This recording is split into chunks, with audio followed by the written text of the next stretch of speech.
Hola, ¿cómo andan todos? Espero que bien. Hoy vamos a desarrollar el tema aranceles, ¿sí? El arancel de importación es un tributo aduanero que está definido por el Parlamento de la Nación a través de una ley. El sistema legal argentino estipula que es el Congreso el encargado de establecer el sistema arancelario de la Argentina. Para poder discriminar ese arancel que se ha de pagar por una silla de madera, por un par de anteojos, por una mochila o por una cartera de cuero, es necesario entender que esa asignación de la alícuota a pagar se hace teniendo en cuenta la posición arancelaria, ¿sí? La posición arancelaria es aquel código que permite la correcta designación de las mercancías, ¿sí? Bueno, el arancel puede determinarse a menos de tres formas. Puede existir un arancel ad valorem, que es un porcentaje sobre el valor en aduana de las mercaderías, es decir, ejemplo, importación de celulares, 15% de arancel se calcula sobre el BAM, ¿sí? Que es la condición de venta CIF, costo, seguro y flete, más menos ajustes, ¿sí? Muy bien. Ahora, también el Estado tiene la posibilidad de establecer un arancel específico, ¿sí? ¿Qué significa esto? Un monto a pagar por unidad de medida, que ya deja de ser porcentual. En otras palabras, podría considerarse $1 por hectolitro, 50 centavos de dólar por tonelada. Pues ahí ya la lógica cambia, deja de ser porcentual.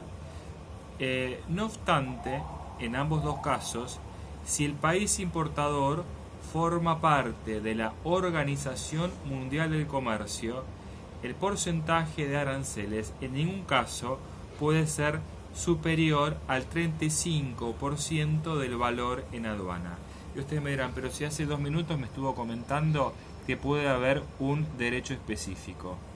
Y si es específico, yo no tomo en cuenta los porcentajes. Bien, es claro el asunto.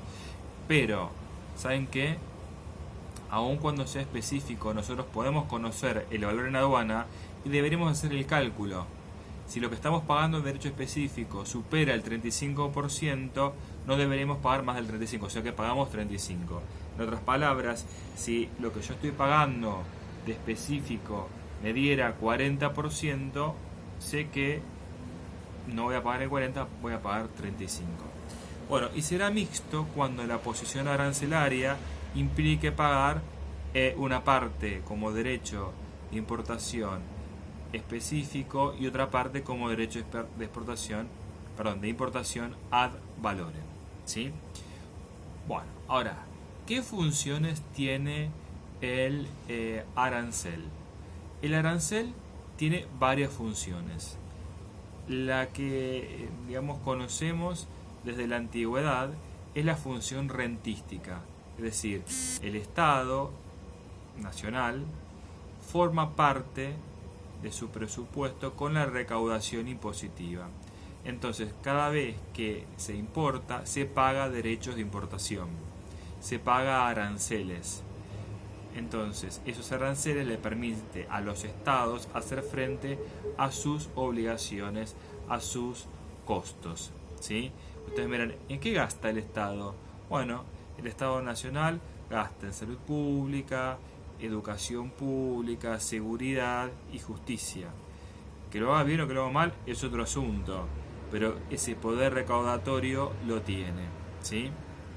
Bueno, pero también el arancel tiene una función proteccionista, porque le permite al Estado proteger ciertas industrias de la competencia internacional. Supongamos que un lápiz en Argentina cueste $1 y en el exterior 50 centavos de dólar. Si no hubiera arancel, entraría ese producto a la Argentina a 50 centavos de dólar y estaría compitiendo directamente con la industria nacional. Con lo cual, a su vez, podría implicar que esa industria se reduzca, eche a su personal e inclusive comience a importar.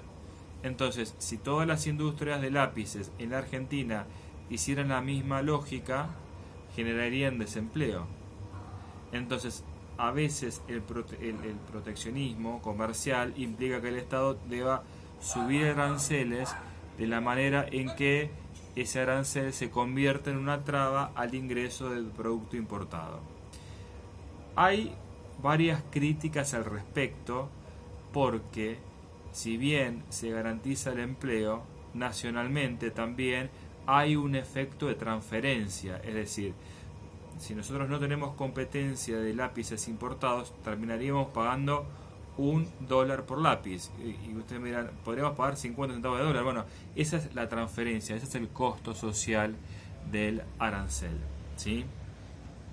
Ahora, en otras palabras, lo podemos plantear de la siguiente manera. Al haber un costo social, nosotros estamos resignando el acceso al mercado de determinados bienes por haber, entre comillas, gastado más en proteger una industria nacional, ¿sí? Las familias pierden capacidad de compra cuando, por tener un mercado protegido, deben designar más recursos a comprar cierta cantidad de bienes, cuando si estuvieran frente a una economía más abierta, habría más libre competencia. Y hago un paréntesis, porque esto es lo que nos dicen las teorías clásicas. El asunto es que es muy probable que dichas teorías tengan relevancia, tengan posibilidad de cumplirse, si estuviéramos frente a economías diversificadas en cantidad de oferentes. Si los países como la Argentina tienen concentrado el supermercadismo en 5 o 6 grandes marcas, la venta de retail de productos electrónicos o el blanco en 3 grandes competidores más 5 grandes supermercados, estamos en competencia imperfecta, estamos frente a oligopolios, estamos frente en algunos casos a monopolios cuando me encuentro con un solo oferente. Entonces, en mercados imperfectos, esta lógica que acabo de comentar, ¿sí?, de que ingresa el producto y beneficia al consumidor local, siendo que el consumidor local puede conseguir un producto más económico por ser importado y por tener menos costo, esto no se da. Sepámoslo, ¿sí? Hay un caso reciente en el gobierno anterior, cerca de enero del 2016, el presidente de entonces decidió bajar los aranceles a la importación de computadoras, de tabletas y de celulares, aduciendo que nuestro país tenía un precio muy alto en comparación a los países de la región, que de hecho era cierto. Bueno, pero ¿quiénes ensamblaban en la provincia de Tierra del Fuego? Lo hacían Garbarino y Frávega con nombre de otras empresas, así que tienen las licencias de LG, de Samsung, Motorola y otras tantas marcas. Bueno, entonces, al bajar los aranceles y al quitarles también los subsidios para ensamblar en Tierra del Fuego, estas empresas despidieron a su personal. Y de hecho, la provincia de Tierra del Fuego pasó de tener 6% de desocupación a tener 12% este año. Bueno, ¿bajaron los precios de las computadoras, de las tabletas y de los celulares? La respuesta es no. ¿Por qué? Porque Garbarino dejó de producir en Tierra del Fuego y empezó a importar. Como el consumidor local ya estaba acostumbrado a pagar X precio por una computadora, por una tableta o por un celular, ¿por qué iba a bajarlo? Entonces fue un mecanismo de redistribuir el ingreso, ¿sí? Entonces, ¿cómo se genera esa redistribución? Nacionalmente hay un sector que se vio perjudicado y que a través de esta medida el sacrificio, el perjuicio que tuvo que sufrir es la desocupación, es quedar marginados del desarrollo económico, del empleo, de la posibilidad de tener acceso a bienes y servicios, ¿sí? Por eso hablamos de la desocupación de la provincia de Tierra del Fuego. Muy bien. Y estas empresas que antes para producir un celular tenían un costo de $150, hoy lo importan por un costo de $50 y lo venden al mismo precio que antes o inclusive más caro por efecto de inflación. Entonces han obtenido una rentabilidad extra. La sociedad argentina, en lugar de haberse beneficiado porque esos productos entran con un arancel más bajo, se ven castigados a pagar más caro inclusive. Entonces, ¿cuál es la explicación de todo esto? Siguen siendo 3 grandes empresas que producen o que importan. Si en la Argentina hubieran 500 empresas que importasen estos productos que estuve citando como ejemplo, la competencia sería muy grande a nivel nacional. Habría una rivalidad entre empresas muy notoria y esa rivalidad estaría interpuesta específicamente en la competencia de precios. Entonces el consumidor de esa manera sí estaría ganando con el libre comercio, con un arancel bajo. El país vecino, Chile, tiene más de 70 acuerdos de libre comercio. O sea que desde más de 70 países importa con arancel cero. Ahora, ¿por qué Chile ha fijado esa política comercial respecto de los aranceles? Porque relativamente tiene una población pequeña y no tiene tantas industrias, ¿sí? Es decir, industrias emblemáticas del país vecino es la industria del cobre, que es una actividad primaria desde ya, ¿no? Es la minería, pesca, la industria vitivinícola, la producción de vino, de champán y otros tipos de productos relacionados, frutícola, y realmente no hay mucho más, ¿sí? Entonces, si el gobierno de Chile no garantizase el acceso a los bienes de una manera económica, ¿sí?, con casi cero impacto tributario, sería más complicado que ese país pudiera darle a su ciudadanía el acceso, ejemplo, a los alimentos a un precio más o menos razonable, ¿sí? Entonces, en el caso de Chile, tener libre comercio, tener arancel cero en tantas posiciones arancelarias, se podría considerar casi una política social. Ahora, en un país que tiene algún grado de desarrollo industrial, la lógica es completamente diferente.